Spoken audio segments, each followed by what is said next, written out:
boyfriend ko mamaya. Talaga, anak? Sige, paghahanda ko kayo. Sige po, Nay. Excited na ako makita boyfriend ng anak ko. A few moments later. Anak, pupunta din pala boyfriend ko mamaya. Tamang-tama, makikita na silang dalawa ng boyfriend ko. Nakaka-excite naman, anak. Wait lang, tawagin ko si Kenneth. Kenneth? Bakit ka pangalan ng boyfriend ko? Baka nagkataon lang. 1 hour later. Tao po. Nay, nandito na po boyfriend ko. Sige, pupunta na ako. Anak, nasa na yung boyfriend mo? Kenneth? Boyfriend mo to, anak? Opo, Nay. Siya po yung sinasabi ko sa inyo. Boyfriend ko din to, eh. Walang iya ka, manloloko. Lumayas ka dito. Layas!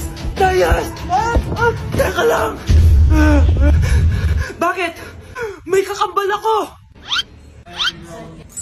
Siya yung boyfriend mo, tita. Parehas Kenneth yung pangalan namin. Yun naman pala, Nay, eh. Sorry.